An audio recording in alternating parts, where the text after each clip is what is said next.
24-year-old seaman Timothy Marr had been reflecting on his future while at sea. He had a clear idea of what he wanted to do with his life once he got his discharge from the East India Company ship, the Dover Castle. On leaving the ship with a decent amount of savings, he planned to marry his girlfriend Celia and build a future together. By April 1811, the newly married couple had found the perfect place for their new beginning, a draper's shop at 29 Ratcliffe Highway, East London. It wasn't the best part of town and had, in the past, had its fair share of problems, but the area, the Marrs hoped, was starting to improve, even though there were still those beggars and thieves that lingered. The highway at that time had become a bustling, colourful place, teeming with shops of all kinds, and in the daylight hours it was a happy, welcoming place with its colourful signages of the shops in the area. On the 29th of August, Celia and Timothy became parents to a son they named Timothy after his father. They seemed happy, and Timothy Senior had started improvements to the shop. Inside the shop, the downstairs was mostly for the business of trade. Behind the counter was a hallway that led to a few stairs going down to a kitchen basement. Passing through there led to some more stairs that led up to a first floor with 2 bedrooms. Another floor up was a room used for storage of wares they were selling. Downstairs there was also a back door that led to a fenced-in backyard. On Saturday the 7th of December 1811, just before midnight, a mystery would begin that would send the media of the time into a spin. At number 29 Ratcliffe Highway, the linen draper's shop, Mr. Timothy Marr and his assistant shop boy James Gowen were clearing the shop after a busy and long Saturday. The shop was known to be open from around 8 a.m. until 10 or 11 p.m. They were all tired and hungry, but there was work to be done before bed. While Mrs. Marr sat feeding her baby in the warm kitchen, Mr. Marr called for the young servant girl, Margaret Jewell, to go and pay the baker and get some oysters. Handing her a £1 note, she left. Although it was late, around midnight, he possibly thought the oysters would be a nice surprise for his wife.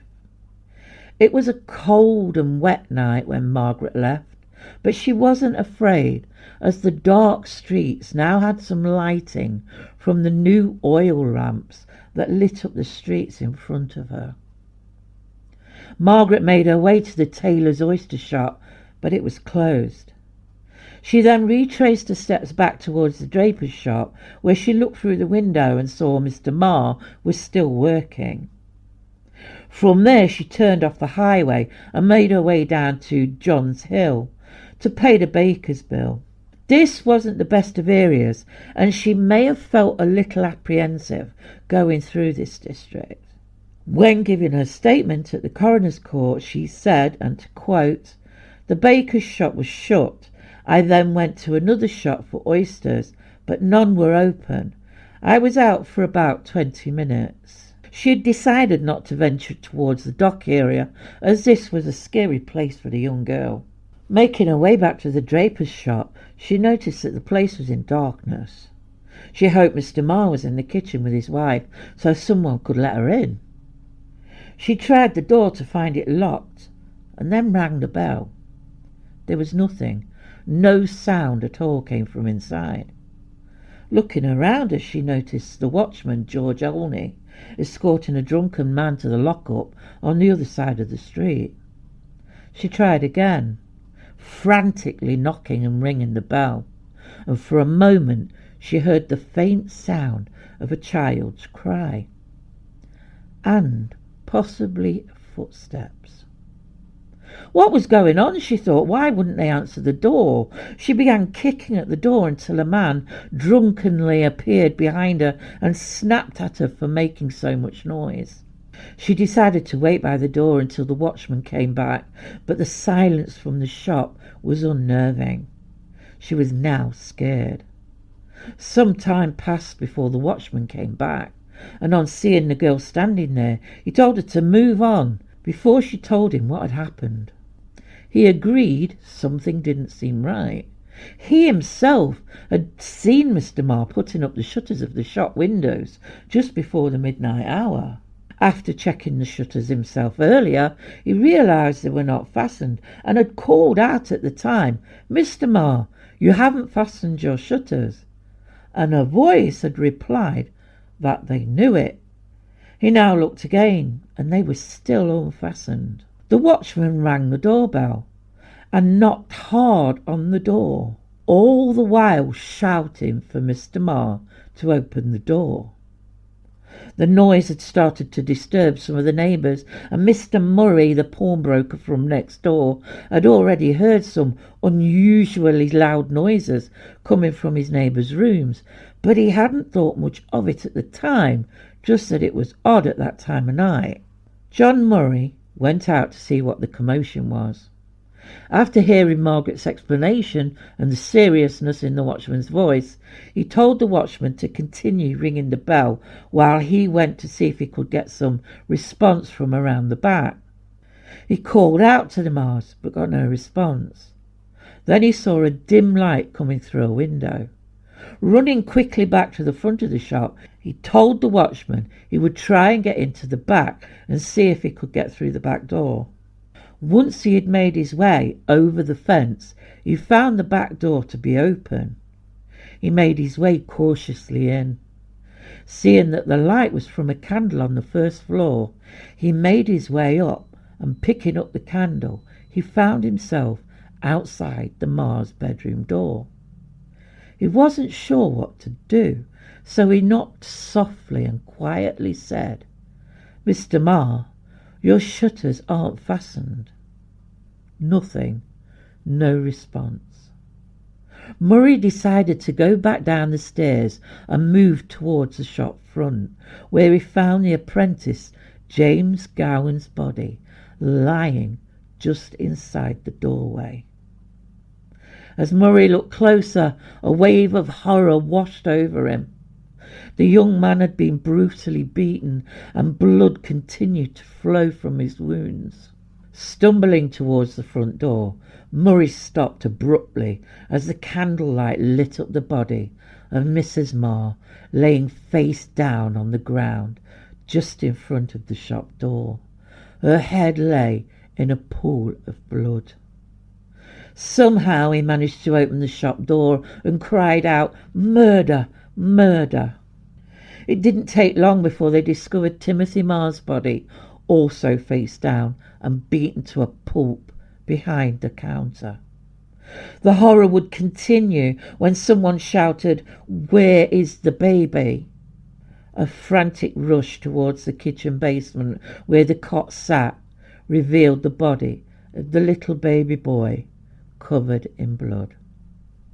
The shocked and horrified group looked around the rooms, and someone picked up a clean carpenter's ripping chisel they had found on the counter. Now this tool had been used by the man remodelling the shop, a Mr. Pear, who had borrowed the chisel from a neighbour of his. He claimed it had gone missing while he had worked in the draper shop. Although Mr. Marr, Mr. Pear and Gowen had looked for it, it hadn't been found until now. Outside, the crowd that had gathered all gasped in horror, and the watchman swung his rattle to alert others that a terrible crime had been committed. The news reached the River Thames police quickly, and the on-duty police officer, Charles Horton, ran to the gruesome scene as fast as he could. As he was the first officer on the scene, it was up to him to begin the search of the property. It was dark, with only the light from a lamp. He began to look around and found nothing except the ripping chisel. As far as he could tell, nothing had been stolen, Mr. Marr had £5 notes in his pocket and some loose change. The till also had cash in it. Looking through the basement kitchen, where little Timothy lay silent and still in his cot, he couldn't find any weapon. Whoever had committed this awful crime had taken the weapon with him, he thought. Horton remained alert as he ascended the stairs to the bedrooms, and the watchman only joined him, along with another man. On entering the bedroom, the officer looked around, and his eyes set on an iron mallet next to a chair. The mallet, which turned out to be a maul that carpenters use on ships, was wet and dripping with blood. It appeared that whoever was responsible for this horrific crime had been disturbed, possibly by Margaret's return, dropped the weapon and fled without the £152 that was found in the bedroom dresser. Carrying the weapon downstairs, he set it on the counter to have a clearer look at the tool, and on closer inspection he noted that the very tip of the maul had a chip in it, which would help distinguish this as the weapon used. Footprints were discovered at the back of the house going away from the area. Whoever it was had climbed over the fences and passed through the court at the back. A neighbour confirmed that he'd heard what sounded like a group of men running from an empty house next door to him, and they had run down Pennington Street towards Gravel Street. When Horton returned to the police office with the weapon, he noticed that some Greek sailors had already been arrested in connection with the crime. They had some spots of blood on their clothing, so suspicion had fallen on them. They would be just a few of the many that would be taken in on suspicion of this crime. The Greek sailors were soon released when it was proved they were not responsible, when an alibi came forward. Before the Metropolitan Police Force was formed in 1829, the responsibility of policing parish areas fell on church wardens, watchmen, overseers and trustees. They followed the old laws that dated back to the Middle Ages. Given this, it was not surprising that mistakes and confusion arose, as they were hardly well-trained officers. The crime scene was under the parish of St. George in the East, who had night watchmen under their employ. Their job was to call the half hours from 9 at night until 4 in the morning, and apprehend and arrest and detain those disturbing the peace, or those suspected of committing a crime, for which they were paid 2 shillings a night. All of the constables were not trained. They didn't wear uniforms, and they had no identification to show they were officers. Charles Horton was a member of the Thames River Police Force that was formed in 1800 to tackle theft and looting from ships anchored in the Pool of London. They employed 43 watermen to protect the cargo ships and 5 land constables. The force replaced the Marine Police, a police force established in 1798. On the night the Marrs were killed, there was 1 night beadle, 1 high constable, 1 constable, 35 older night watchmen, and 24 night patrols employed by the vestry, 3 magistrates at the public office in Shadwell, and their 8 officers, and John Harriot with the River Police Force. Although the murders had taken place outside the geographical jurisdiction of the Thames magistrate John Harriot, his officer was the first on scene, and he had possession of the murder weapon. Harriot decided to visit the crime scene on the Sunday morning. By this time, news of the terrible events of the night had spread, and the pressure was on for early arrests. Leaflets and posters requesting witnesses and any other person with possible information regarding the murders to come forward were circulated, as well as being placed on church doors and public houses in the neighbourhood. The parish vestry of St. George in the East wasn't a wealthy parish, but a reward was offered for any information on who would have committed this most awful crime. It would come to light that Marr's young apprentice's true name was unknown, so the wanted poster listed him as James Biggs. It wasn't until an anonymous letter arrived that they learned his real name was Gowen, which is why I used it at the beginning. Since John Harriot's man had found the bloody maul at the scene, they invited Harriot to the questioning of the witnesses, servant Margaret Jewell, neighbour John Murray, and watchman George Olney. With the news of the murders spreading, and with the divisions separately bringing in suspects from other quarters, misinformation, suspicion, and rumours were rife. Many letters to the Home Secretary went unread, with his attention being wholly on the Luddites' uprising in Nottinghamshire. The need for his intervention caused much frustration.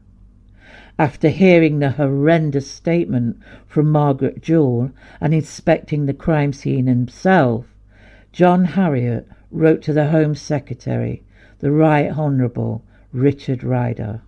"For the information of Mr. Secretary Ryder," he began, "I deem it necessary to lose no time in acquainting you with the following account of the extraordinary inhuman murder of 4 persons. It is pretty evident," he wrote, "that at least 2 persons were concerned, and most probably had planned their operations for a Saturday night, as the shops are then kept open so late.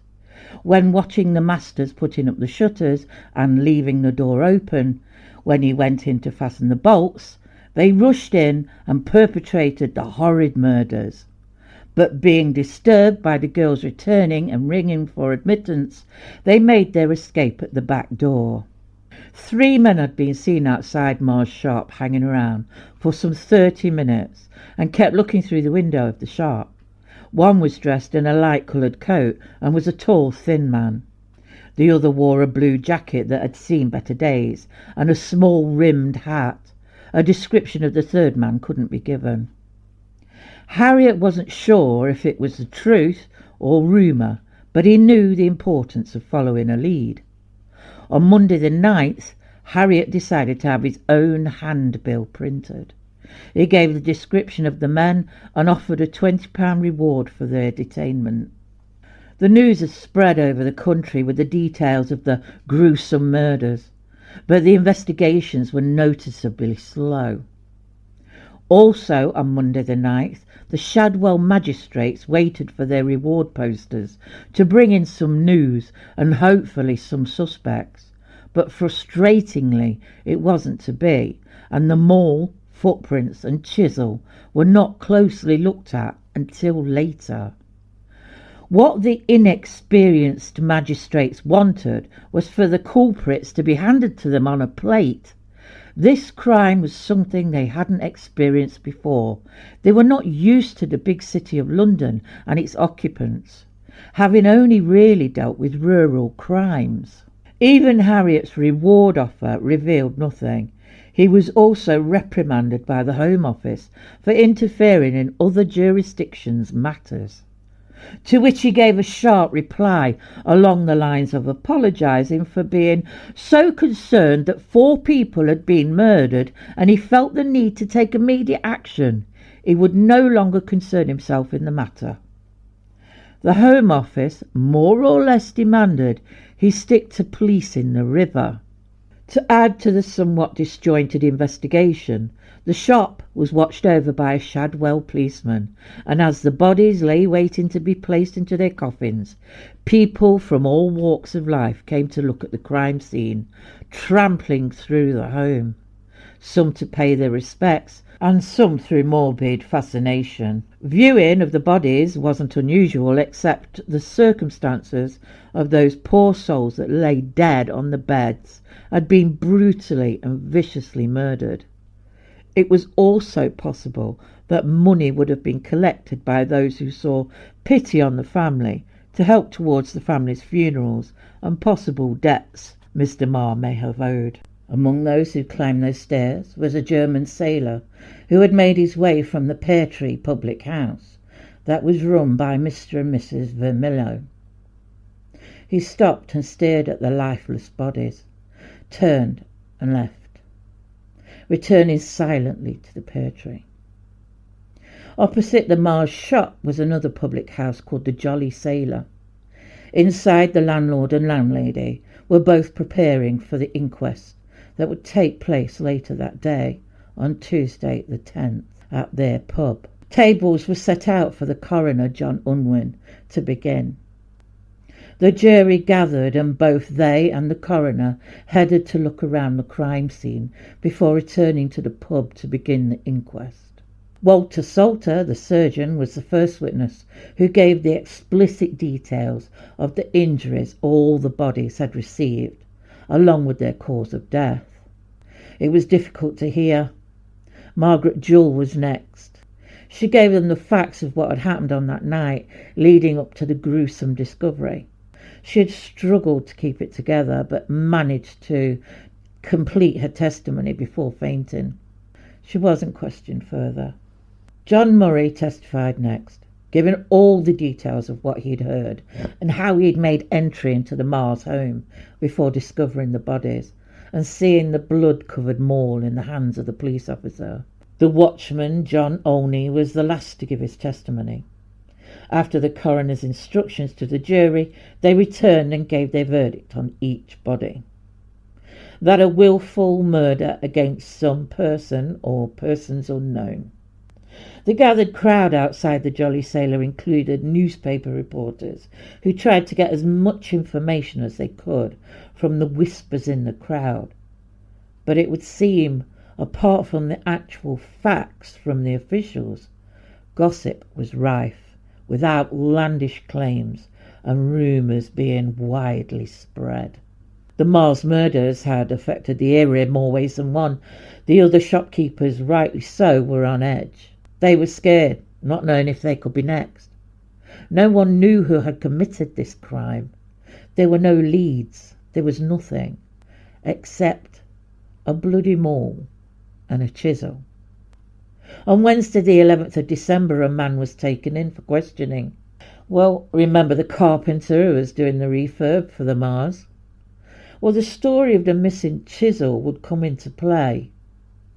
A certain job that needed to be done required this specific tool, but Mr. Pear, the supervisor of the job, asked if the carpenter could do this specific job. He said he could, but didn't possess this tool, so borrowed it from another man.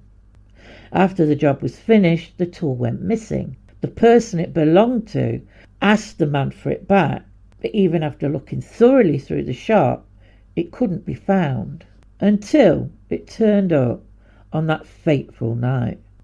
When shown the chisel, both Mr. Pear and the carpenter identified it as being the very one that went missing. So now one weapon had been identified, and the carpenter was held in custody. The next person to be taken in was somebody in a pub who'd claimed to know the people who had committed the murders. But it was plain that he was drunk when he had said those things, and he was reprimanded and free to go. Another man was taken in on suspicion the same day, was questioned and also let go. On Thursday the 12th of December, the Home Secretary gave in to public demand, and on behalf of His Royal Highness the Prince Regent offered a reward of £100 for any information leading to an arrest of the culprits. It was hoped that someone would come forward with the name of the carpenter's accomplices. On the 13th of December, the Times newspaper reported, "Yesterday, Wednesday morning, the carpenter, Mr. Pear's man, who had been employed about 3 weeks ago in furnishing Mr. Marr's shop, underwent another examination. Mr. Marr's servant and a bricklayer attended to identify the man. Many respectable housekeepers, his landlord, and others appeared in favour of his character, and to the satisfaction of the magistrates proved an alibi. The chisel was proved to be that which Mr. Pear's man had borrowed, but a young man swore he had found it in the cellar at the time he accompanied the watchman in Mr. Marr's house, immediately after the murders were committed. The magistrates discharged the man, there not being sufficient evidence for another hearing." Oddly, although it was definitely found in the Marrs' house, it wasn't found in the basement or cellar, as they called it. It was found on the countertop in the shop, but how it got there is unknown. It might have become known if they'd asked Margaret Jewell, who no doubt would have had to help find the chisel. If it hadn't been on the counter when she left the shop, then it's possible the murderers brought it in with them. But nobody asked.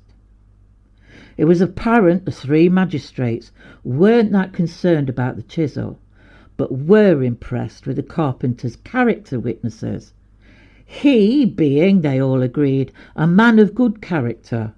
The carpenter, or should we say the man with no name, was one of a couple of people Mr. Pear used, but the man who had spent most of his time in the shop was called Cornelius Hart, and it's likely him who was questioned.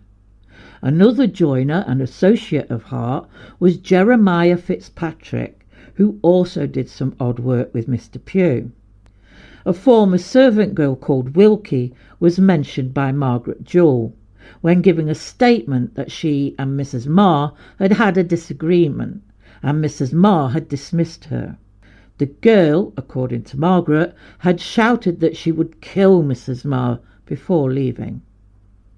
Wilkie turned up to clear her name. After questioning her, it was clear she wasn't involved.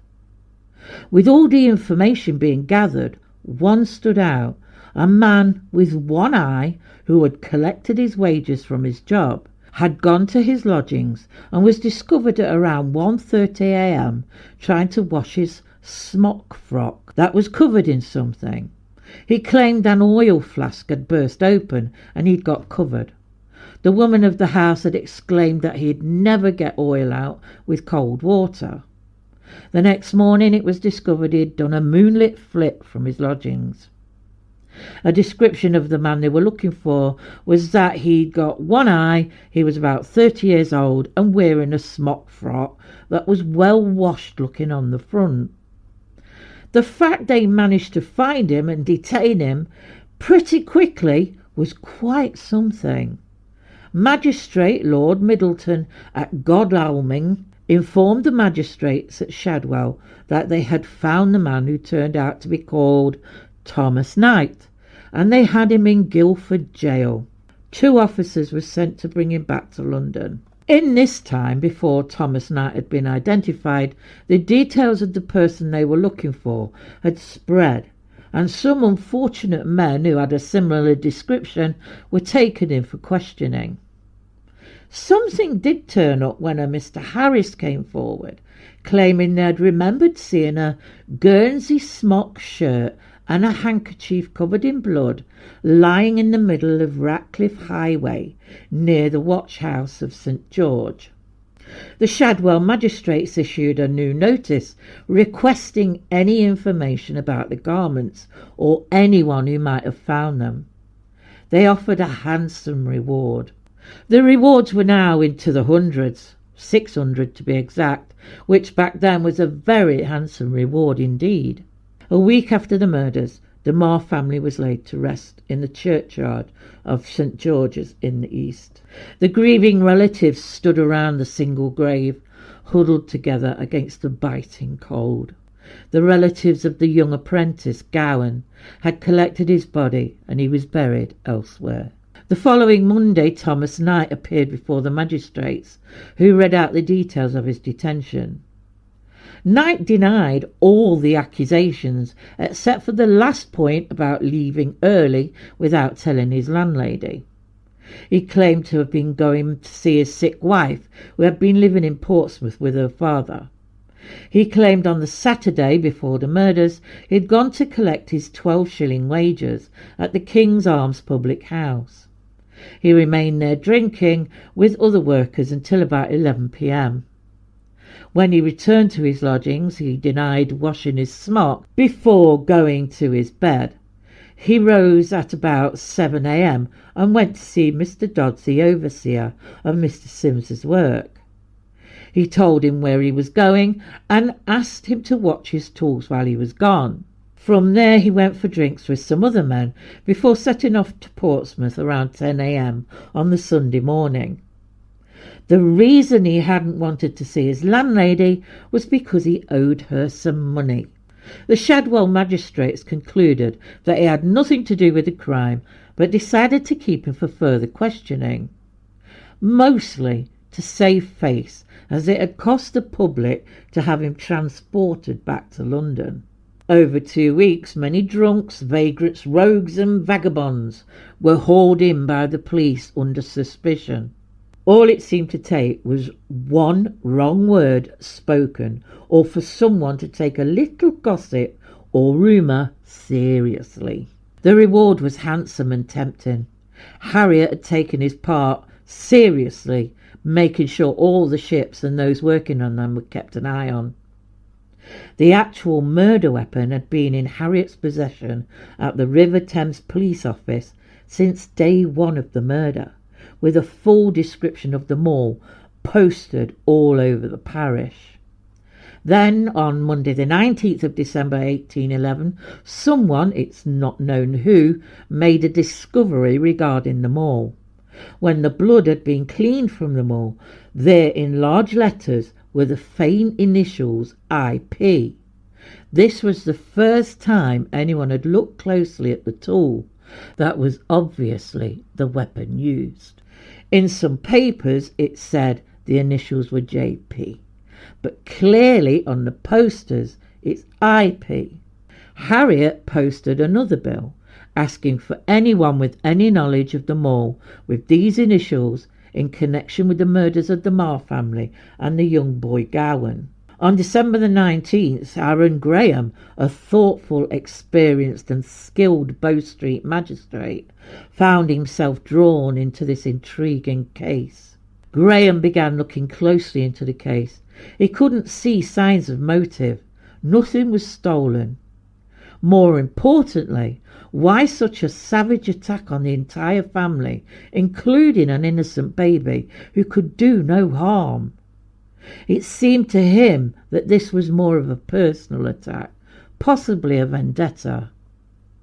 Looking closely at Mr. Marr, he discovered that Timothy Marr had been in a dispute with his brother some years before, and the brothers hadn't spoken since, so maybe that should be looked at.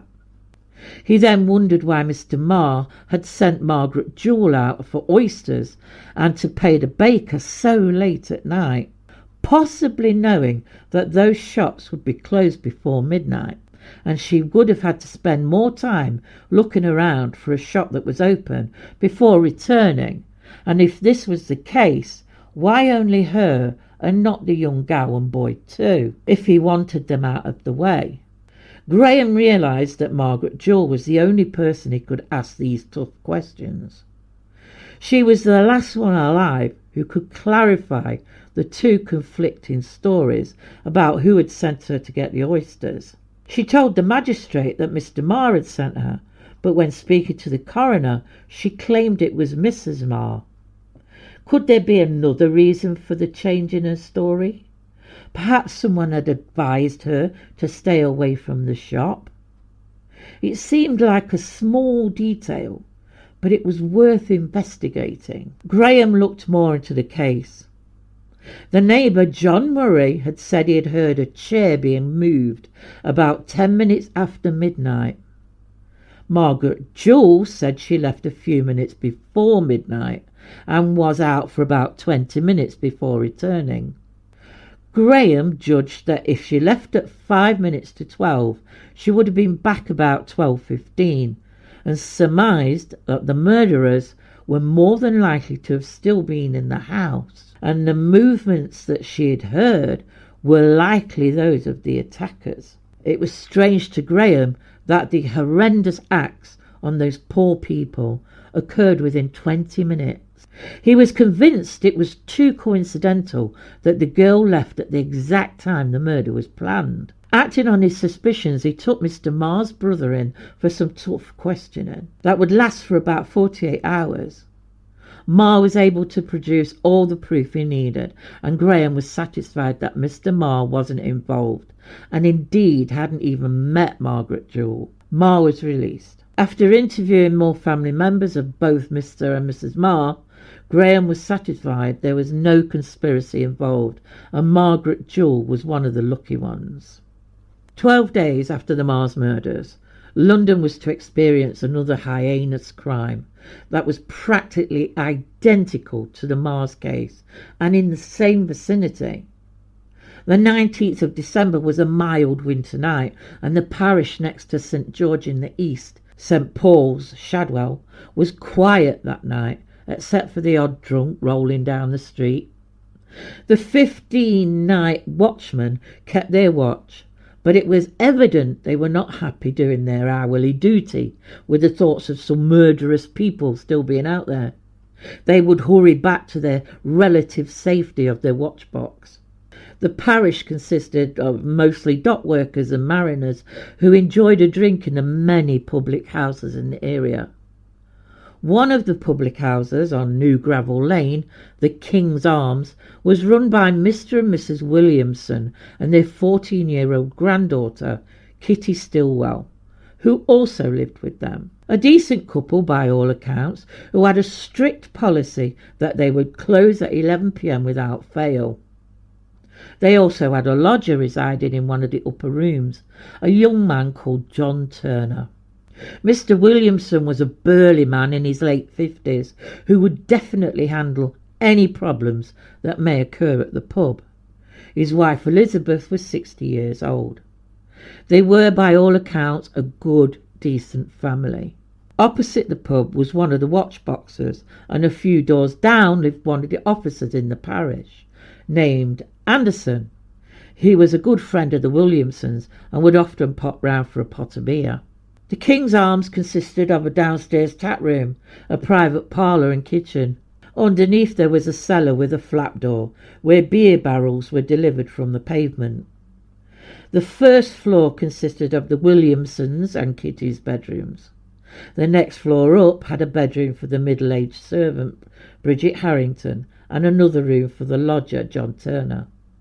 At the back of the house was a fenced-off plot of land that proprietors of the pub and neighbours frequented and enjoyed their time in the area. Because of recent events, the air was thick with fear for most of the residents, and 5 officers from Wapping and 8 from Shadwell patrolled the streets.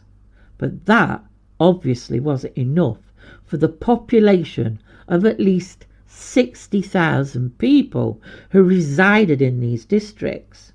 So they chose to stay safe behind locked and bolted doors and windows.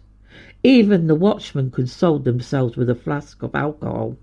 On this particular night, Anderson visited the King's Arms and sat with his friend Mr. Williamson, warming themselves by the fire, while Mrs. Williamson pumped his beer. Williamson informed the officer that someone had been eavesdropping at the front door at night, dressed in a brown coat. He asked Anderson to watch out for this person, and Anderson agreed. Williamson then said he would send over the pot of beer to his house. A few minutes after that, Bridget Harrington brought the pot of beer to Anderson's house. It didn't take but 20 minutes for Anderson to finish his beer and decided he'd quite like another, so even though it was past the 11 o'clock closing time for the King's Arms, he knew his friends wouldn't turn him away. As soon as he opened the door, he was surprised to see so many people outside, shouting and running with the cries of "Murder! Murder!" He saw a crowd gathered at the King's Arms, and a man half-dressed climbing down tied together sheets from the top floor window. He was shouting and crying as he fell the rest of the way to the floor into the arms of the watchman down below. Anderson ran indoors for his officer's staff and sword.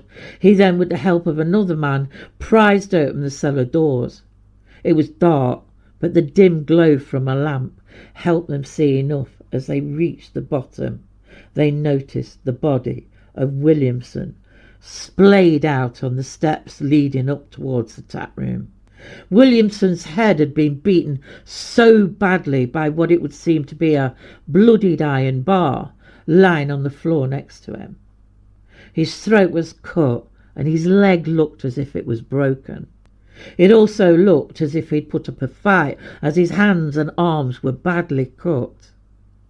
Hearing sounds from upstairs, they climbed past the body and into the kitchen parlour, where they discovered people had managed to get in through the front doors. The first body they saw in this room was Mrs. Williamson. Her head had been beaten so badly her skull was crushed and her throat cut, with blood pouring from her open wound. A ripping hook lay next to her body. They then noticed Bridget also on the floor near the fire, her injuries more severe than the others. Her head so severely beaten and her throat cut to the point her head was almost detached from her neck.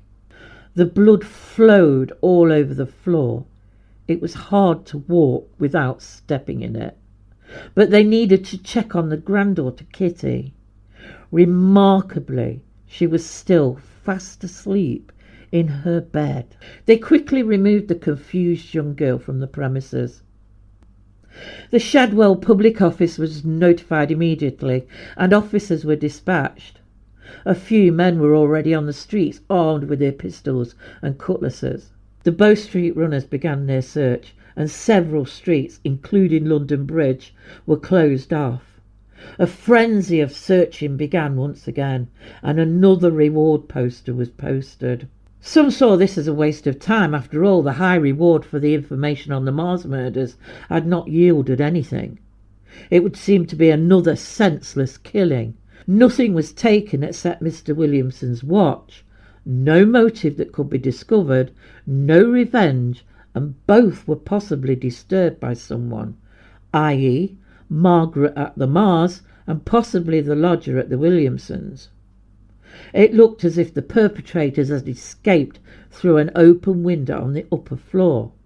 It was an 8-foot drop. They would have jumped and scrambled up the wet clay mound, leaving footprints that led over the wasteland heading towards the docklands.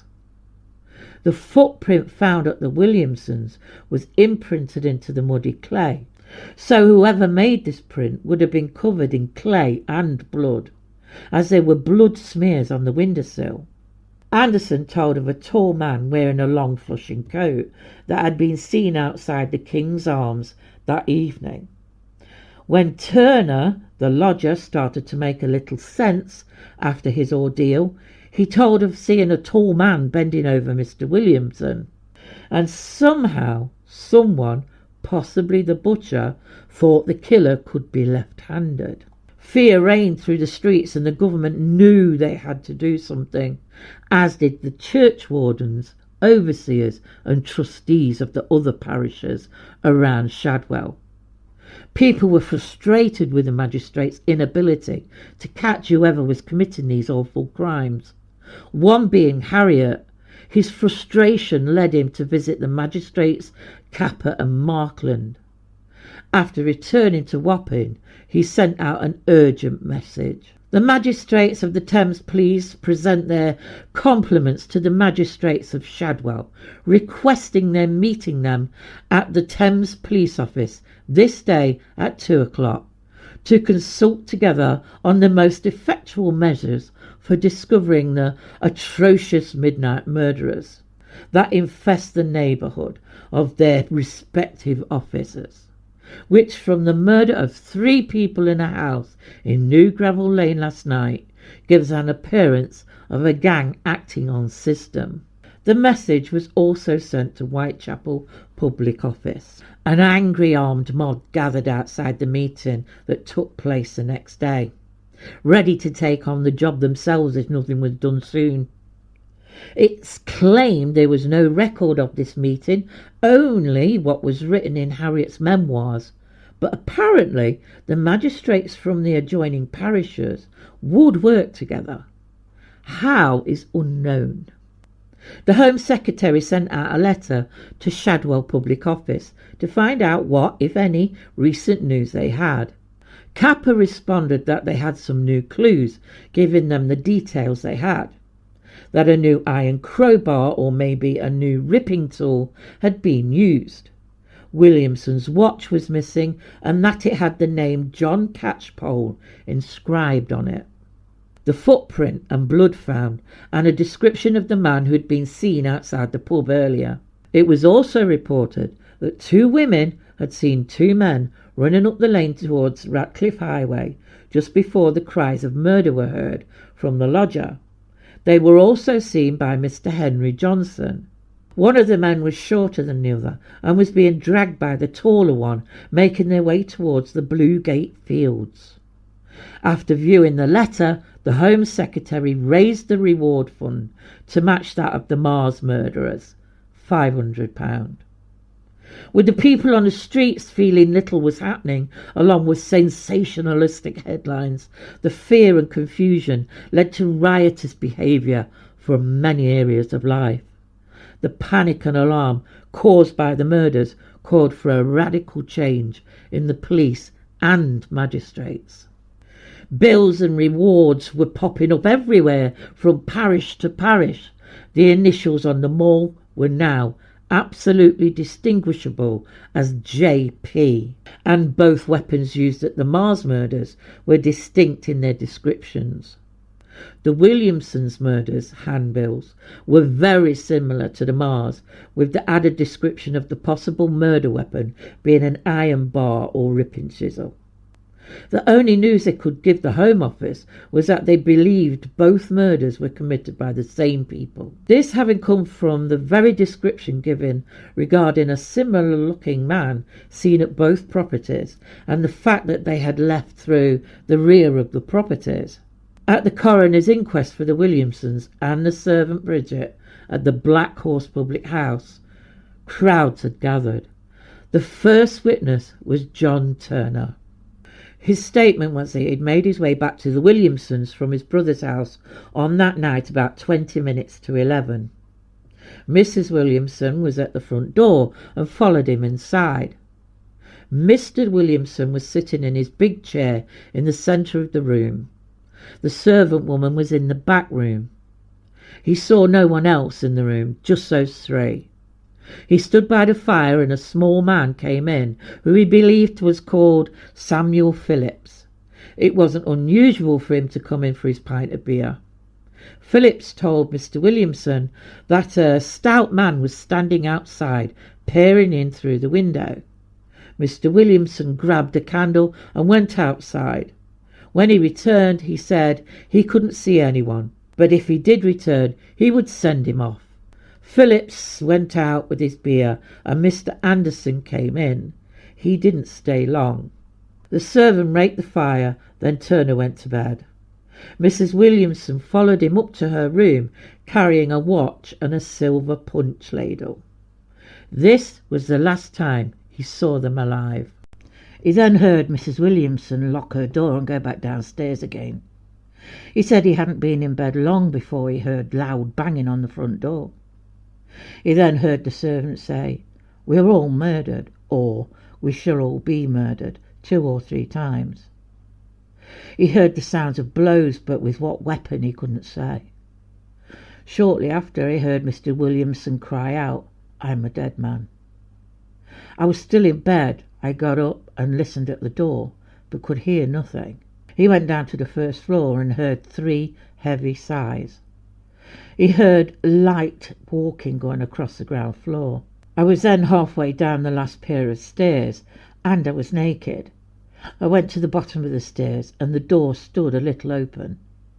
I passed through the opening, and by the light of a candle which was burning in the room, I saw a man, apparently nearly 6 feet high, with a large, rough, flushing coat of a dark colour, which came down to his heels. He was standing with his back towards me, apparently leaning over someone, as if in the act of rifling their pockets, as I heard some silver rattle, and I saw him rise and open his coat with his left hand and put his right hand onto his breast, as if to put something in his pocket. I did not see his face, and I only saw that one person. I was fearful, and I went upstairs as quick but as softly as I could. I thought first of getting under the bed, but was fearful I should be found. I then took the 2 sheets, tied them together, tied them to the bedpost, opened the window, and lowered myself down by the sheets. The watchman was going by. I told him there was murder in the house, and he assisted me in getting down. I had nothing on but my nightcap, my shirt, and a jersey waistcoat. The watchman sprang his rattle. Mr. Fox then came up and said, "Break the door open." Mr. Fox went over the way and came back again with a hanger. I have frequently seen Mr. Williamson's watch. It is a small, thick silver watch with a glass. It had a gold-coloured chain with a large seal, with a stone in the bottom. I saw Mr. Williamson playing with the chain one night as I was standing by the fire. I never saw an iron crowbar in the house, to my knowledge. Although Turner had been released, people wondered how someone could have left the young girl in the house. George Fox, a resident of New Gravel Lane, was next and gave his account of what he'd seen. He had noticed the watchman standing under the window. He asked them what had happened. He was told that the house was being robbed or someone was murdered inside. He suggested they knock loudly. If no answer, they should break down the door. Fox ran to his house to get his hanger, which is a small sword. Some men, he said, had broken through the cellar while they got through the front door. The room was in darkness, and moving into the room, there was a flicker from a candle on the table, where they saw Mrs. Williamson laying in a pool of blood with her throat cut. He said she had her clothes on with some keys and a box by her side. He said it looked as if her pockets had been rifled through, and he called out, "Where is the old man, Williamson?" Those down the cellar answered, "He's here," with his throat cut. He went halfway down and saw the man laying there. He went on to say they searched the house and found the other body. A window shutter had been removed from a back window upstairs, and the sash opened. He looked closer at the window and noticed it was marked with blood, apparently with the print of a hand. He stayed by the window while others searched the rest of the house. Mr. Mallet and the chief clerk of the Shadwell police and 2 police officers went with him to search for the offenders. They went house to house and followed a lead that 2 men had been seen running along Shadwell High Street, but they couldn't find anyone. The surgeon, Walter Salter, was next and gave all the graphic surgical details of each body. He also concluded that the throats were cut with a razor. The jury retired, and at 7 p.m. that night they returned with their verdict: willful murder against some person or persons unknown. There was so much fear and confusion in the streets at that time that everyone that looked similar to the vague description seemed to come under suspicion. The following Monday, the questioning of suspects continued. One of these men was a young man named John Williams, who had been staying at the Pear pub in Old Wapping. He'd been arrested on the Sunday by police officers, acting on information they had been given. When he had been searched, he had some money and 2 pawn tickets for 8 shillings and 12 shillings for some shoes he'd pawned recently. A supposed Scotsman, John Williams, was 27 years old at the time and reasonably tall at 5'9". He was an ordinary seaman who had coincidentally sailed with Marr on a couple of occasions, one being Marr's last voyage on the Dover Castle. Williams had just returned from a voyage on the Roxburgh Castle and had returned to his lodgings at the Pear Tree where he lived. His landlord and lady found him to be reasonably well educated, always polite, and liked to dress well. He was a handsome young man and liked by the ladies. But there was a trait that wasn't acceptable: his extremely bad temper, which he was quick to fall into. He was easily provoked and could react quickly, especially when he'd been drinking, leading to many fights. But to those who knew him, there was an air of superiority about him, as if he'd come from a rather well-to-do background, which was a little unusual for many seamen, and that had added a little more mystery to the young William. There was no evidence to link him to the murders at first. He was no different to the other seamen they had questioned, until a thorough and rigorous bout of questioning gave them reason to hold him longer. He'd been seen at the Williamsons' public house on a number of occasions. He had been there on that fateful Thursday night and had not returned until after 12, where he had asked another man, a smaller man with a lame leg, to extinguish his candle for him. It was said before that night Williams had been short of money, but later had quite a bit of silver in his pockets. On questioning Williams, the magistrates learned from Williams that he was at the Williamsons' house because he'd known them for quite some time. There was nothing unusual for him to be there, he replied. He also claimed that they were all in a good mood that night. When he left, he went to a surgeon because he had an old wound to his leg that he needed looking at. He then set off to see a female surgeon to see if he could get a cure cheaper before visiting more public houses and eventually going home to bed. As for the candle, he claimed he'd asked a small German man to put out his candle because he was sitting in bed with it in his hand, and Williams claimed he told him to put it out as it was a fire risk. He remarked that it was no secret that he had visited his friends, the Williamsons, that night, and the extra money he had was from the few things he had pawned. After the questioning, it was decided he should be held for further examinations and placed in Coldbath Fields prison, alongside Sylvester Driscoll, an Irishman who had been taken in after the Williamsons' murders.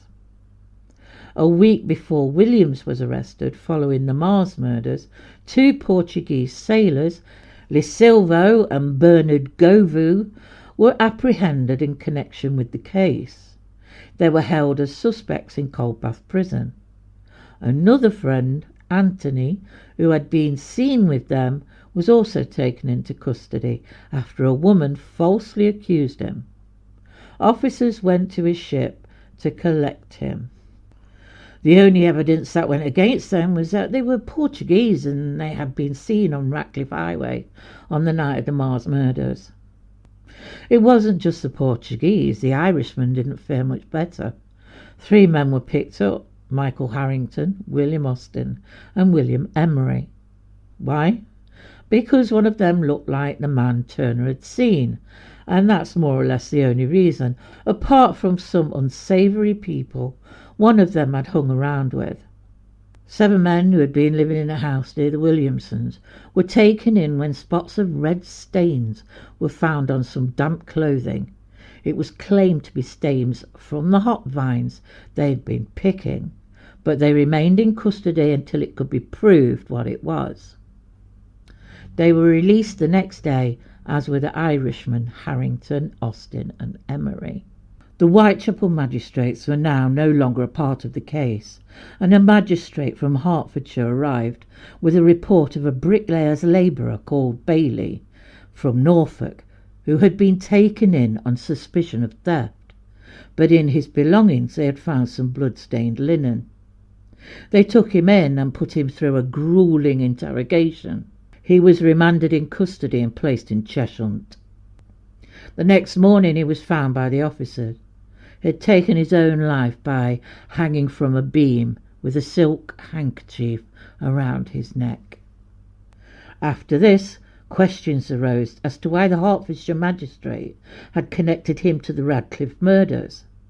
But saying that, everyone was under suspicion. All of London was on alert, for these crimes had spread across the country. So back then, those that were seen as dubious individuals were watched closely, and the public had raised the reward money to £800. Finally, on Christmas Eve, the Marr murder weapon, that of the Mall, was identified. It's not exactly recorded by who, but it's thought to have been the landlord of the Pear Tree, Mr. Vermilyew, because it was he who received the reward. Oddly enough, Mr. Vermilyew was in Newgate debtors' prison at the time he recognised it, and told them it had belonged to a German sailor from Hamburg named John Peterson. Peterson had lodged at the Pear Tree and had left his chest of tools there while he was away on the ship. Vermilyew had said he'd used it himself for wood chopping, and it was him that had chipped the end of it. Finally, the Shadwell public office had some good news. The weapon had come from the Pear Tree, and they had a resident of that establishment in their custody. It was all coming together, they thought.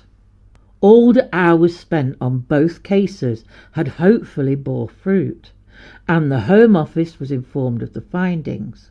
The power the magistrates had back then was all-encompassing. They had the power to question the prisoner whenever or wherever they chose. The prisoner didn't have a lawyer or friend to speak for them or help with defence. They also didn't have to know anything about the evidence. John Williams was brought into a packed courtroom on Christmas Eve just after 7 p.m. The Morning Post wrote on Christmas Day that John Turner was brought before the court as the witness and repeated his testimony of what he'd witnessed that night of the Williamsons' murders. When asked if it could be the prisoner, he said he wasn't sure, only that he'd seen the prisoner 2 or 3 times at the Williamsons' house.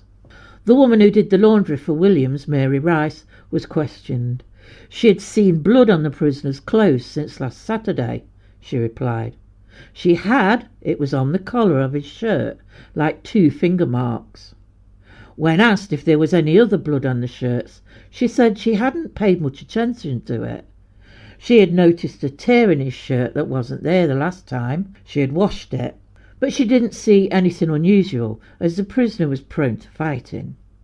It was reported Mrs. Rice had washed 2 of William's shirts, one badly torn about the neck and breast, which had a good deal of blood on it. She had put this down to fighting. Mrs. Rice had washed another of William's bloodied shirts 4 or 5 days after the Marrs murders, but before the Williamsons' murder, which she also put down to fighting. This was relevant as the prisoner was being held on the Williamsons' murders, and Mrs. Rice was talking about the Marrs murders, so it wouldn't be relevant to the Williamsons' case. Confusing, I know.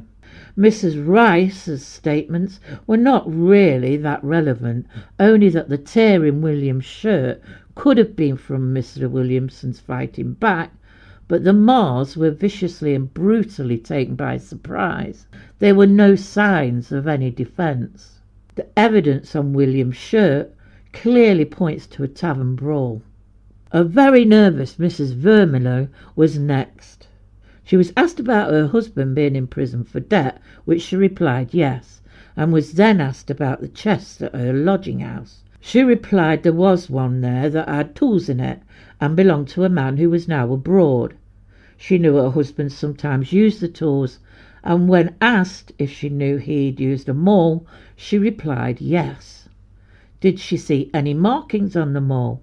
Yes, they were marked with the initials J.P., as the man now abroad was called John Peterson. Did she know the maul was missing? No. Could she identify it? She wasn't sure. The maul was brought into the courtroom, and she was asked once again if that was the maul or not. She couldn't give a positive answer. She didn't know. Was it similar? Yes, she replied. It would be reported that Mrs. Vermilyew told the court that the chest was never locked, and there had been 3 mauls in that chest 3 weeks ago, but they had all gone missing. Mrs. Rice jumped up and said her little boys could positively identify them all, as they had played with them and had spoken about one with a chipped point.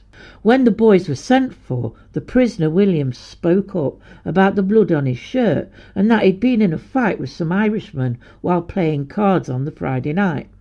He said he'd been grabbed by the shirt collar, which tore, and then hit in the mouth. This should account for the bloodstains. The magistrate reminded him that the shirt was found blooded On the Thursday, Williams remained quiet. The Morning Post reported that the other lodgers of the pear tree heard the prisoner come home the morning of the murder, about 1 a.m. They confirmed he had told another man to put out his candle in case something happened. Cuthbertson was in bed but not asleep, and wasn't sure if it was the same time as the Marrs murders.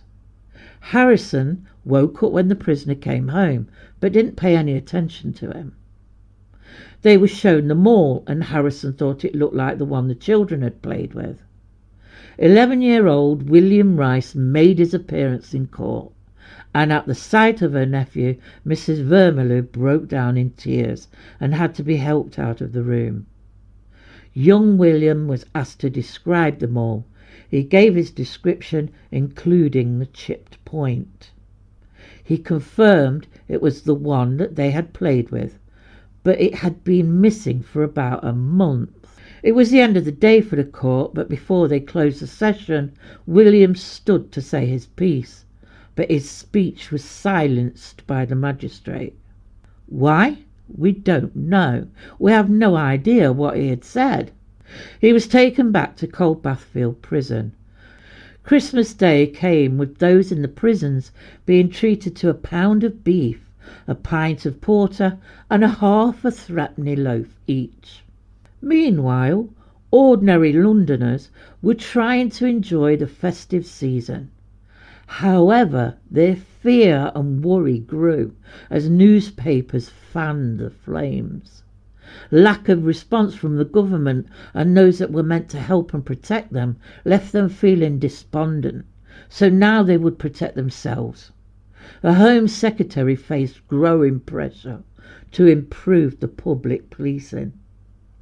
On Christmas Day, those that lived in Shadwell thanked the vestry for the reward and formed their own association, deciding that watchmen were inadequate, and employed their own patrol of 36 able-bodied men of good character.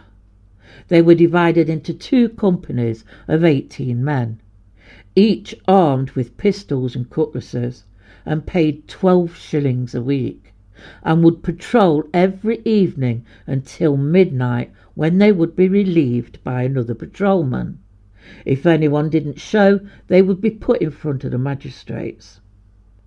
George Fox, a respected member of the community, would keep a close eye on the patrol, and he was in charge of the weapon distribution. Also on that Christmas Day, the magistrate Capper visited Mr. Vermillion at Newgate. His wife was also there to see her husband on Christmas Day. With Mr. Capper, the Shadwell magistrate, was a city alderman named Mr. Wood. They carried with them the maul. Both Mr. and Mrs. Vermillion, encouraged by her husband, identified the tool as the one owned by John Peterson. They also added that Williams wasn't Scottish. He was Irish. Why that needed to be hidden was confusing to me. A newspaper from that time reported that Mr. Vermillion was aware of the ripping hook that belonged to Peterson, and it could be found in the tool chest. It also referred to Mr. V knowing there was a second person involved, and he could identify him. This was new. The magistrate sent out all officers to scour London, looking for this man that Mr. Vermillion said he could identify, as he had also lodged at the Pear Tree. It was widely thought that 2 men had committed the Williamsons' murders, a tall one and a shorter one. Williams was thought to be the shorter one with the limp. Turner had said he'd seen a tall man leaning over Mrs. Williamson's body. The same man, according to Johnson, was seen running up New Gravel Lane towards Ratcliffe Highway soon after the alarm was raised, and who had shouted out to the shorter man, "Come along, Mahoney," or it could have been Hughie. He wasn't sure. If any of this was true, and it was the same men who had committed both crimes, then it would mean the perpetrators would have been at the front of the house for them to be seen. So what about the back window and the blood smears? The footprints at both houses showing someone going away from the houses at the back. Why would they go to the front of the house possibly covered in blood? Or were these two men not involved at all? With the descriptions being public and well documented by now, many Irishmen were under suspicion, including a sailor whose captain was sure the description matched one of his men. So he sent a letter to Aaron Graham.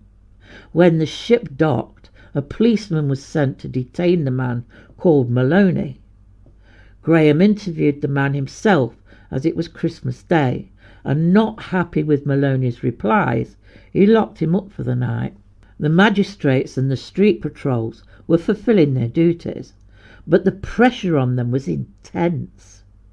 An increasing number of men matching the descriptions were being presented to the magistrates, to the point where they required more assistance from the Home Office. Boxing Day brought a surprise.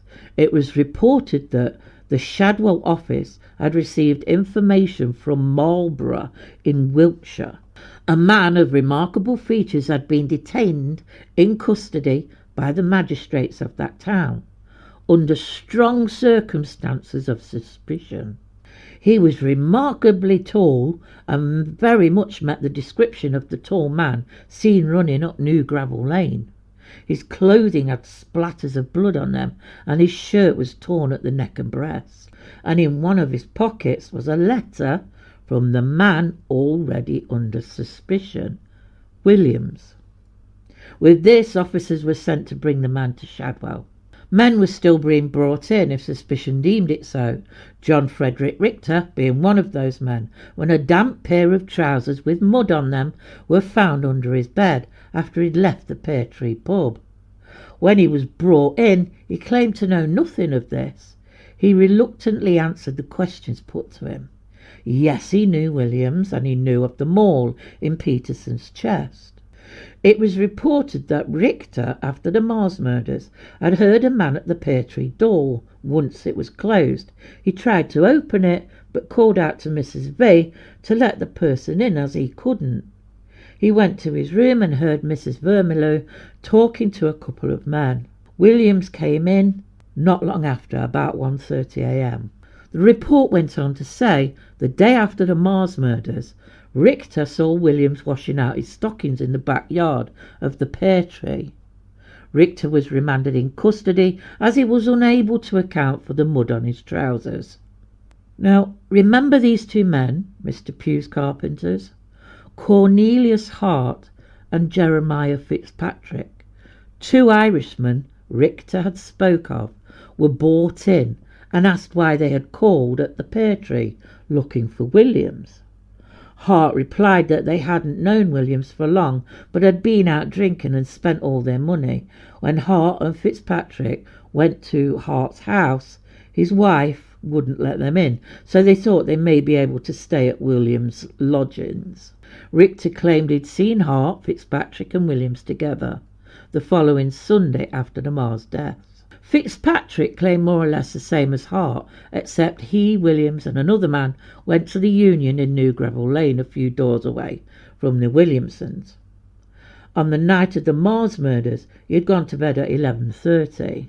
John Cuthbertson, when questioned as a witness, also lodged at the Pear Tree. When he woke in the morning after the Williamsons' murders, his stockings were wet and covered in mud, and they had been placed behind his chest. He went down to the tap room where he saw Williams. He asked if he knew why his stockings were covered in mud. Williams replied, "Are they yours?" And after a little dispute, Williams washed them and handed them back. It was also claimed by a woman of the town that one night after the Williamsons' murder, she had heard two men say, "Damn Turner, we will soon do for him. If it hadn't been for him, the murder wouldn't even be found out." The next witness was Mrs. Orr. Mrs. Orr stated that on the Saturday before Marr's murder, about 1:30 in the morning, she was getting up linen when she heard a noise about the house, as if a man was attempting to break into the house. She was frightened and asked, "Who is there?" A voice answered, which she knew to be William's. "I am a robber." She answered, "Whether you are a robber or not, I will let you in, and I am glad to see you." Williams entered and seated himself down until the watchman was calling the hour past 2 o'clock. Williams got up from his chair and asked the lady whether she would have a glass. She assented, but as he would not go out for it, she went to the Pear Tree public house, but could gain no admittance. She returned. When Williams inquired how many rooms there were in her house and the situation of her back premises, she replied that there were 3 rooms and that her backyard joined Mrs. Vermillow's house. The watchman came into her house, which Williams resisted for some time. The watchman told Mrs. Orr that he had picked up a chisel by the side of her window. Williams ran out unobserved at this information. Soon afterwards he returned. The watchman was going when Williams stopped him and desired him to go to the Pear Tree and get some liquor. The house was then open. While the watchman was gone for the liquor, Williams took up the chisel and said, "Damn my eyes, where did you get this chisel?" Mrs. Orr did not part with it and retained the instrument until Monday last. Hearing that Williams was examined, she went to Mrs. Vermillow's and showed her the chisel. Mrs. Vermillow looked at it and compared it with the tools in Peterson's chest, when it was found to bear the same marks. She declared it was taken out of her house. Mrs. Orr instantly delivered the chisel to the magistrates of Shadwell office as being a further clue to the villainy.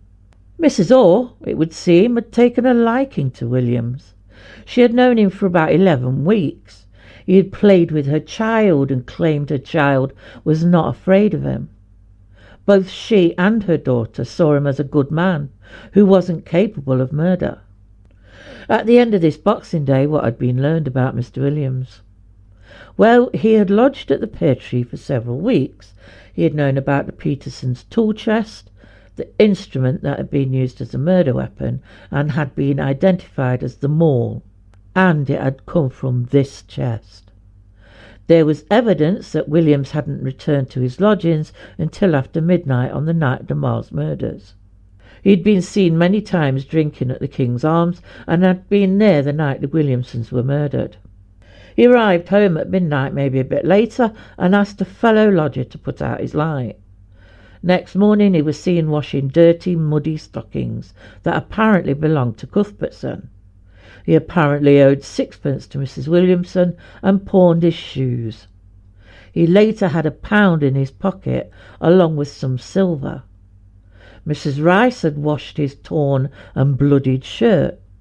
Mrs. Orr had come out with a remarkable story and a 3rd chisel. The magistrates recognised that there was plenty of evidence against Williams, but they also understood that it wasn't enough to prove his involvement. John Williams was brought in front of the magistrates the next day, along with Richter, the maul and chisels were all set out on the table. All involved were recalled to the magistrates' court, including the landlords of William's favourite drinking houses. Robert Lawrence of the Ship and Royal Oak, and Mr. Lee of the Black Horse on New Gravel Lane. These were to give evidence regarding the fights that had been mentioned. Mr. Lee lived opposite the Williamsons and had helped get into the property on that night. 2 friends of Williams were also required to attend, Jeremiah Fitzpatrick and John Cobbett. Cornelius Hart, who had worked for Pear and had been the carpenter who had done the work at the Marrs shop, wasn't called, but later it was to be proved he'd sent his wife to the Vermillows at the Pear Tree to inquire if Williams had been arrested. Another man, who I have not mentioned yet, went by the nickname Long Billy, who lived in Wapping. Over a month later, the then Prime Minister and Home Secretary named him as William Ablas. The next day was a cold one. The magistrates sat in their large stately chairs, and the crowds gathered in and around the court, waiting for the appearance of the man accused of those terrible murders, John Williams. After a lengthy wait, the doors flung open and a lone policeman rushed to the magistrates. He whispered to them that Williams had taken his own life. The turnkey at the prison had gone to collect the prisoner and found him suspended from an iron bar that crossed his cell. According to the turnkey, Williams had been in a reasonably cheerful mood the night before and was looking forward to an early release. This act was, to the court, a confirmation of guilt. The magistrates decided to continue with the trial to solidify his guilt. And first up was Mrs. Vermillow, who it would seem was once again distressed and too upset to look at them all, and couldn't give a positive identification, even though she had managed to at the prison with her husband. But this time she had no choice. She had to identify them all once again. This she did by claiming it looked like the mole Mr. Peterson kept in his chest, but wasn't positive. But on Christmas Day at the prison she'd been 100% sure. When the magistrates asked her about something she had said when her husband had said it had belonged to Peterson, she exclaimed, "Good God, why does he say so?" This she denied saying until a witness was brought forward, and she had no option but to admit it. What the heck was going on with Mrs. Vermillow? When did she suspect Williams, she was asked. It was when she had been shown the muddy, wet stockings that had been stashed behind his chest in a very muddy state. She then noticed some blood on them and asked a man named Glass to look. He advised her to turn Williams out of her lodgings.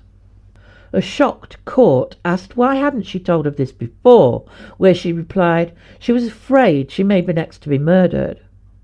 When she heard she had no fear now, as the prisoner had taken his own life, she responded, "I hope not."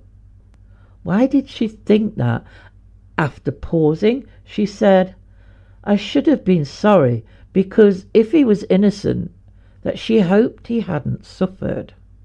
Something was going on with Mrs. V, and I just can't put my finger on it.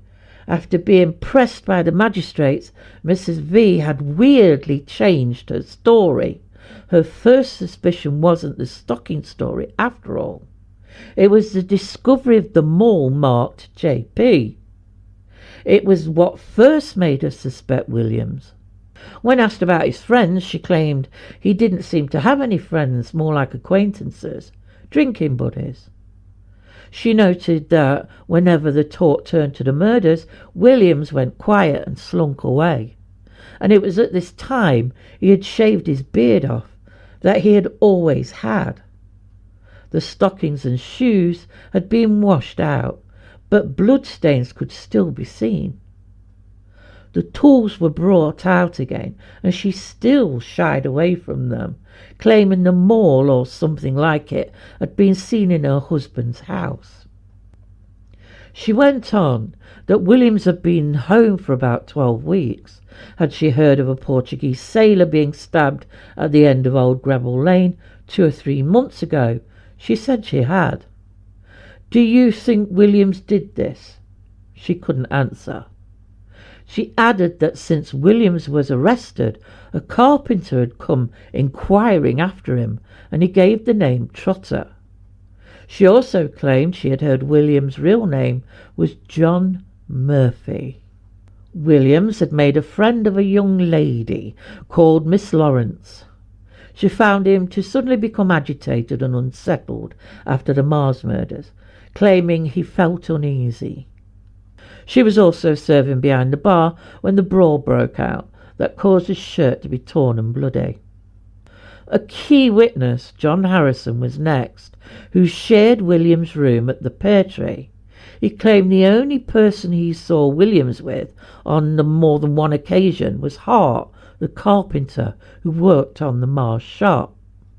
He had come into the room at around 12:30 after the murders had happened. He told everyone what had happened the next morning. It was when he found the muddy stockings that he became suspicious. He went on to explain the whole washing saga and found him changed after the Marr's murders. The other roommates agreed about the change in Williams and of his restless sleep. The other witnesses went on to talk of the Williamsons' murders. John Fitzpatrick went on to prove he had left Williams in the company of Hart. He left at 11:15 p.m. before the murders. William's friend John Cobbett regretted not being able to see his friend and maybe get something out of him about the murders. He had told them about William Ablas, who was lame, and Ablas fit Turner's description of the killer much more than Williams.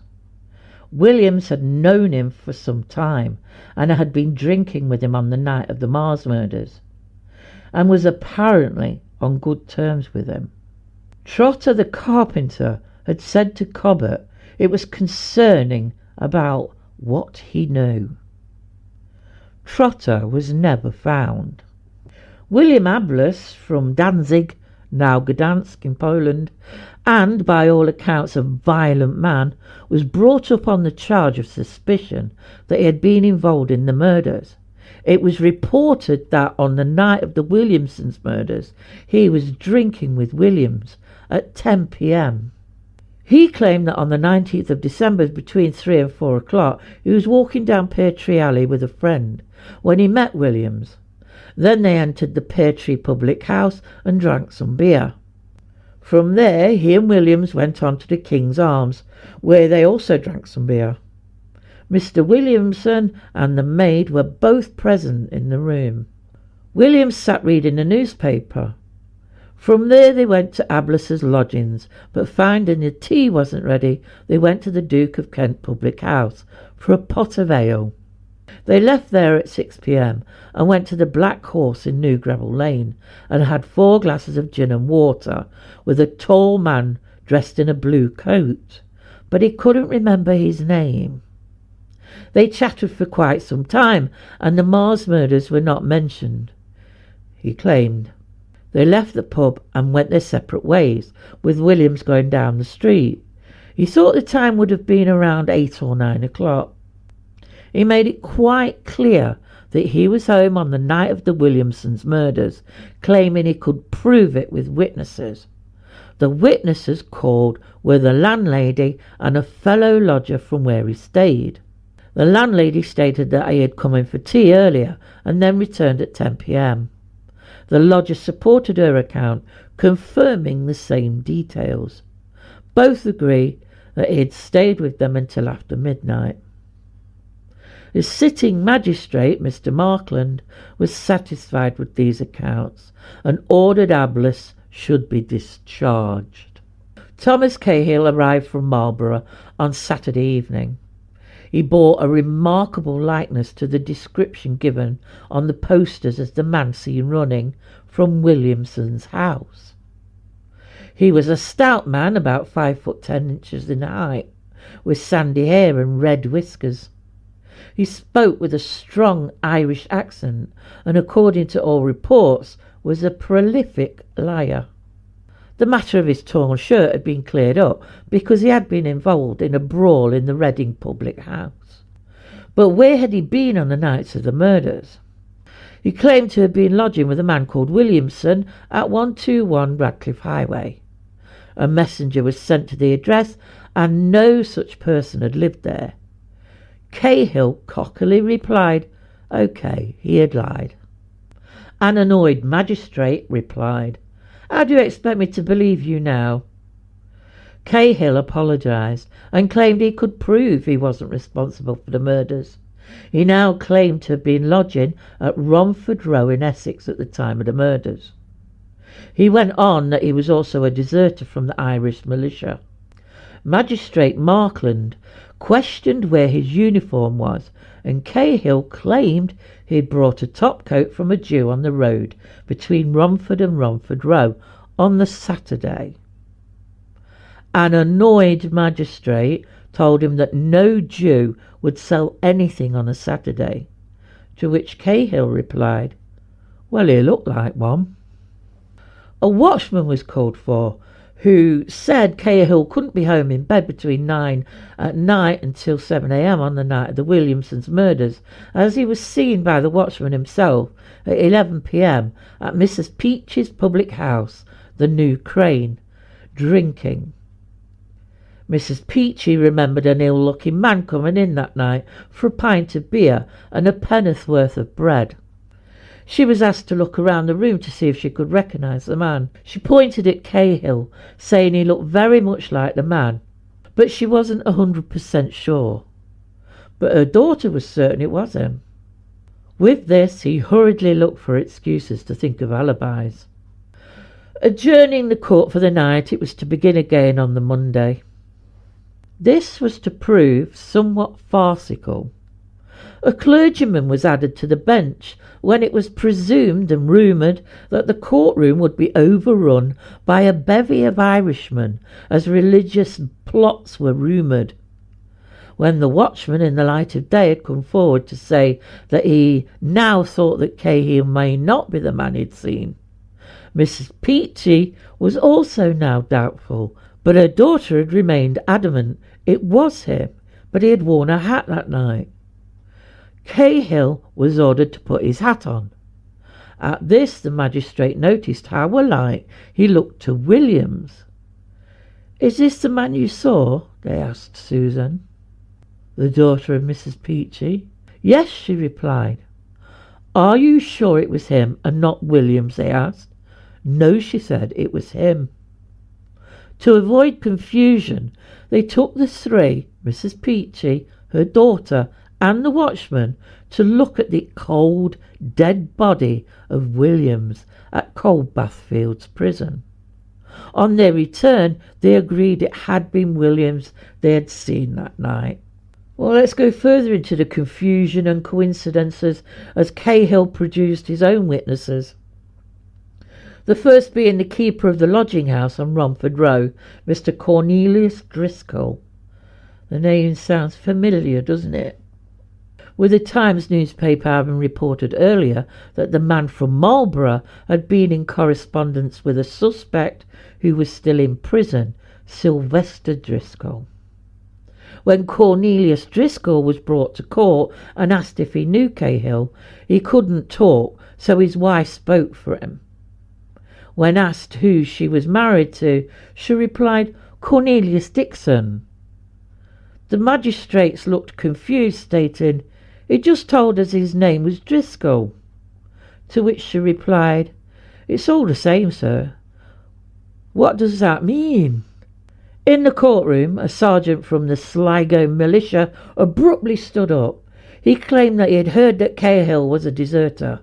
After scrutinising Cahill more closely, he realised that, and it depends on whether he was being honest, he didn't recognise him as a deserter after all. After this interruption, an array of witnesses came in, mostly old soldiers, all confirming he'd been at the lodging house on the night of the murders. The magistrates decided, just to be safe, to keep him locked up a little bit longer.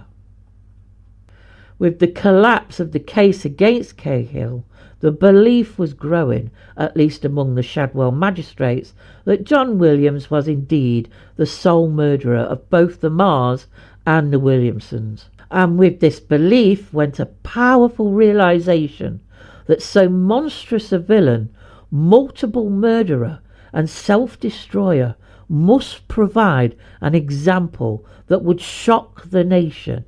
Not least because at the end he had cheated the very magistrate of the law. When a guilty prisoner took their own life, a ceremony would be performed, and this was to be the case for John Williams. He would be buried at a dark hour, at a crossroad, and a stake driven through his body. At 10 p.m.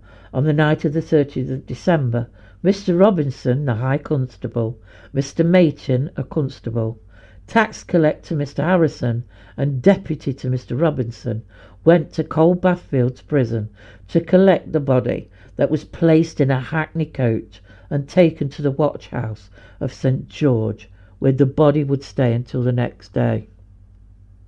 On Tuesday morning, the High Constable and his attendants arrived to place the body on a cart, fitted out in a way where he could be seen by all. On the left of the head was the bloodied maul fixed onto the cart, on the right was the ripping chisel, and above his head the iron crowbar. A stake, sharpened at one end, was laying next to the body. The procession to the crossroad commenced at 10 o'clock.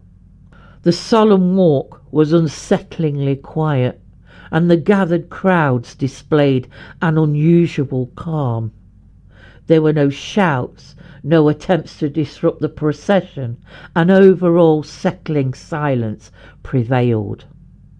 The entire event was marked by a disturbing stillness. The cavalcade went slowly down Ratcliffe Highway. On reaching the Marrs house, the cart stopped in silence. One of the escorts climbed onto the cart and turned William's head towards the house. After 10 minutes, the cart moved along Ratcliffe Highway and up Cannon Street towards the turnpike. It was here the four corners met, and a 4-foot deep, 3-foot long and 2-foot wide hole had been dug. Small, yes, and purposely so. The body was dragged off the cart and forced into the small hole. The escort grabbed the stake from the cart, and with the bloodied maul it was hammered into the corpse's heart. The once silent crowd now filled the air with a stream of profanities. A sack of quicklime was scattered over the body before the hole was filled with the earth. Then the paving stones were placed and hammered down. It was New Year's Eve of 1811, and it was thought around 10,000 people had gathered to watch from wherever they could. Every window had a face, and every doorway had people crammed into them. Once the bizarre burial had finished, the subdued crowd began to disperse, and the public houses buzzed with excitement. The city drifted into darkness as the last of those standing around the grave moved on, and the lamplighters began their rounds. After the Ratcliffe Highway monster had been dealt with, some of the residents experienced a sense of relief and felt relatively secure, while others remained cautious. The grave was largely shunned, as children harboured fears of the dead rising and disturbing their dreams. For months the dark feeling of superstitions hung in the air around the grave. But the city would move forward, with its busy streets and roads. There was another man involved. Was it Hart? He was arrested again, but the police couldn't get any useful information from him. The main suspects seemed to be Ablus, Williams and Hart. The pear tree seemed to hold secrets too, especially with Mrs. Vermillow's strange behaviour. Was she afraid? The pear tree was searched again in January of 1812, where some interesting things were found. Some old blue sailor's trousers, part of a seamstress sewing kit, and a pair of clasp scissors. They believed the trousers were William's, and the sewing kit may have been Mrs. Williamson's or Mrs. Marr's. Mrs. V couldn't recognise the trousers as William's, and Margaret Jewell didn't recognise the sewing kit as being Mrs. Marr's. All of these items had been well hidden and pushed down deep into a privy. None of these items were ever identified positively. The stains on the trousers found to be blood, and a caulking chisel was also found in a drawer that was also imprinted with J.P. It was obvious the case was still unsolved.